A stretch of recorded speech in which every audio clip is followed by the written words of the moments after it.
Hello, I'm Steve and welcome to SFitness. Today's video is going to be about fat, and I did a lot of research on fat because I wanted to learn what it is, how it's created, in order to understand how to get rid of it. I mean, everybody has fat and we all get it, some more than others, but I needed to know, in order for me to realize how to get rid of it, I just really needed to know what I was up against. So I did some research and I wanted to share this with you guys, and I'm hoping that this will be informative and help you in your journey into getting that better physique. So now, with fat, we know that fat is everywhere. Fat is under the skin, in your face. Fat is also in the belly, in the body cavity, okay? And it's even under the muscles, or in between the muscles. So that I didn't know that fat was in the muscles. That was a new thing for me to find out, but that's what I found out from my research. Okay, so now we talked about what is fat. Now I want to talk about the fact that there's two types of fat. Now there's visceral fat, which if you saw the first video, you'll see that that's the one that I had, and that's the one that I was concerned with. And then there's subcutaneous fat, which is the one under the skin. Now visceral fat is not under the skin. It's under your muscle, under all of this area here. It's all around the organs. And this is the one that's very, very bad. It's the one that you want to really get rid of. And it mostly happens to people that consume high amounts of saturated fat and are becoming or are less active. Usually adults going towards middle age, they get the visceral fat. Young adults are usually more active, they run around, so it's less likely that a young adult would have high amounts of visceral fat, but it's not impossible. Now, visceral fat gets metabolized by the liver, and when it does get metabolized, the liver releases cholesterol, or actually throws in cholesterol into the bloodstream by metabolizing this visceral fat. And this cholesterol is the bad kind, the LDL, that clogs arteries. And of course, we all know that if your arteries are clogged, the risk of getting a heart attack starts shooting right up. It starts increasing. So you want to get rid of the visceral fat over two main types of fat. And so with subcutaneous fat, now a lot of people want to get rid of the subcutaneous fat because of the fact that it is usually associated with physique. And the subcutaneous fat is the one under the skin, and it hides all your muscle definition. It makes you more round. It hides your six-pack. You know, even though some may think, oh, I don't have a six-pack. Everyone has a six-pack. Just the fact that, you know, those muscles in the abdomen area are nicely hidden by the subcutaneous fat. Now, subcutaneous fat is everywhere, and visceral fat is confined to this area here of the body. So we will talk about how to get rid of the visceral fat, because it is the hardest one to lose. And in doing so, in the process of trying to get rid of the visceral fat, you will get rid of the subcutaneous fat. So you'll be basically killing two birds with one stone. Okay, so now, why do we have fat? Now this is very important to understand, because obviously everyone has fat, and basically when you start noticing that you want to get better, into better shape, or have a better physique, most of the time you don't really realize how we got the fat. I mean, I obviously didn't really look at myself until people started to say funny things like me hiding a watermelon under my shirt. So I want to discuss now, why do we get fat, or, you know, why do we have it? Now, basically, it's just one reason why we have fat: for survival. Now, hard to justify this reason when we have so much food everywhere. I mean, we can go to the supermarket down the block, we can go to the corner store. I mean, food is everywhere. I mean, we basically have food at our disposal. I mean, we reach our hand out, we can grab food. I mean, it's always around. But it wasn't always this way. Food was probably scarce for the days back back then in the caveman days, where men had to hunt for food and women had to hunt for berries and such.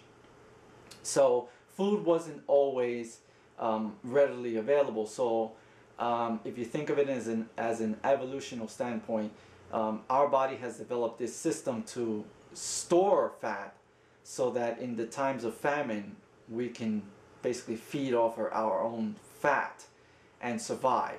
So now 1 pound of fat is around 3,500 calories. Now this you can find out everywhere. I mean, basically you research fat and the calorie amount for 1 pound of fat is about 3,500 calories.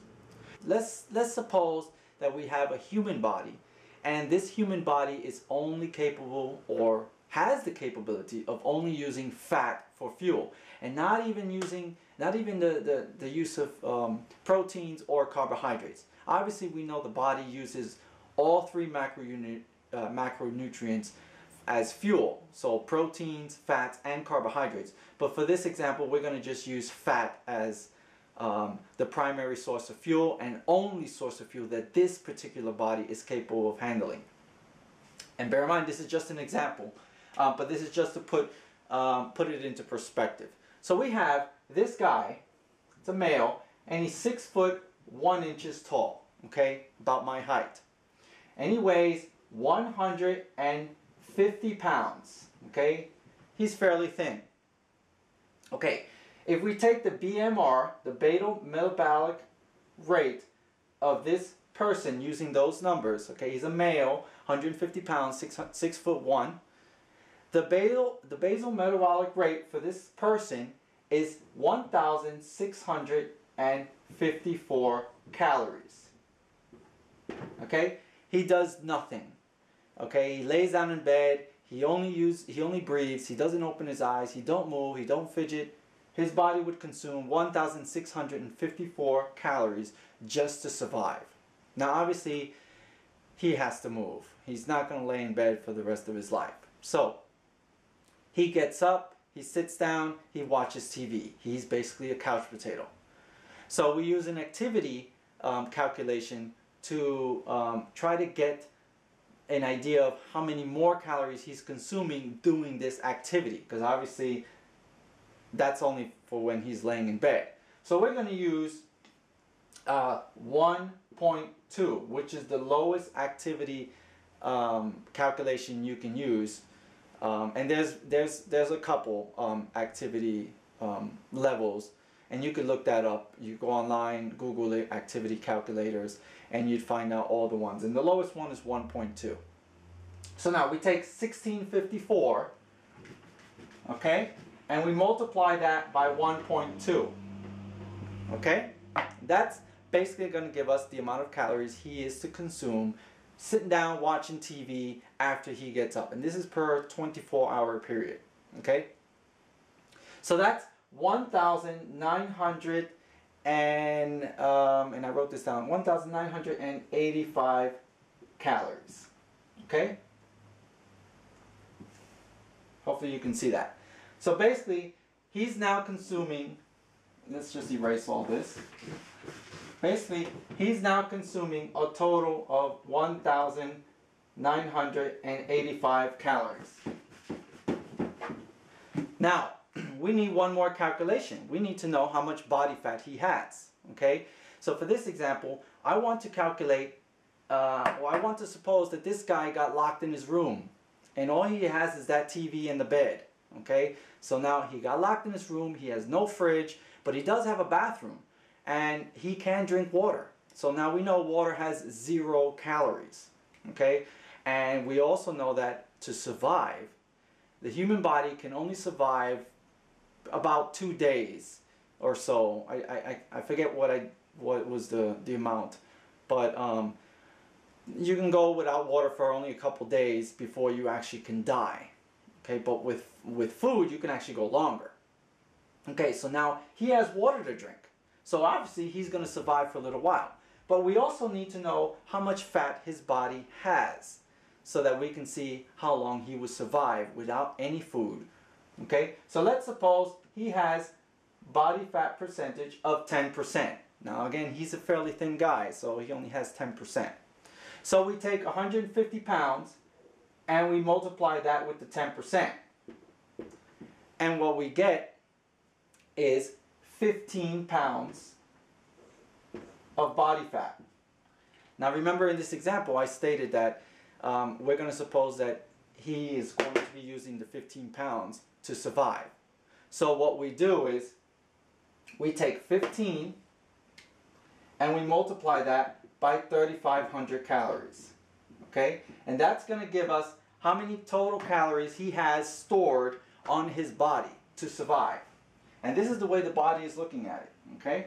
So 15 pounds, let's erase all this for this one guy.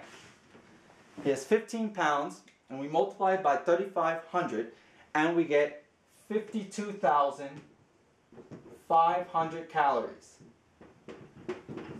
That's how much fuel his body has.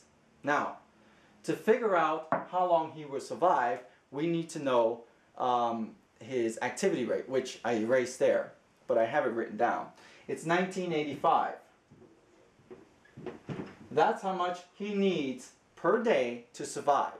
Okay? Now he has water, he doesn't have any food, but he has his fat. So what we do is we take 52,500 and divide that by 1985. So when you do that, what it comes out to be is he will be able to survive 26 days locked in his room with only access to water before he actually dies. Now, this is just to give you an idea of how the body is capable of using fuel if we're in a famine. Okay?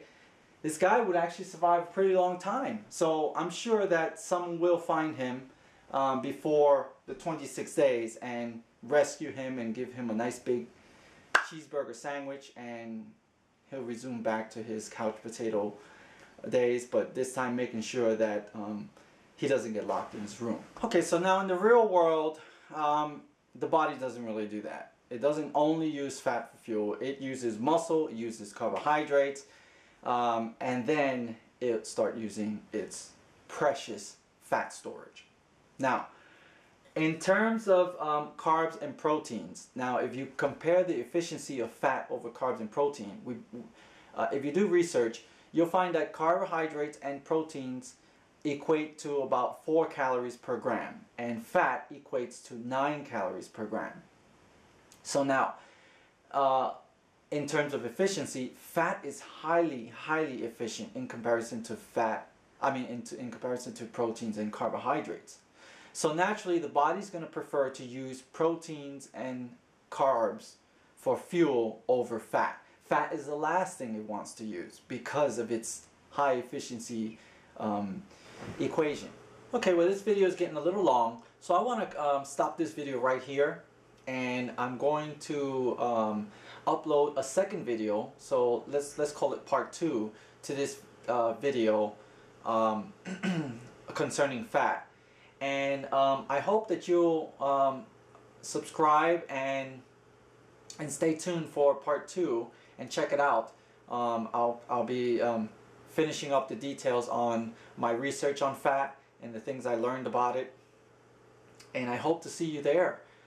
So I'm Steve with SFitness.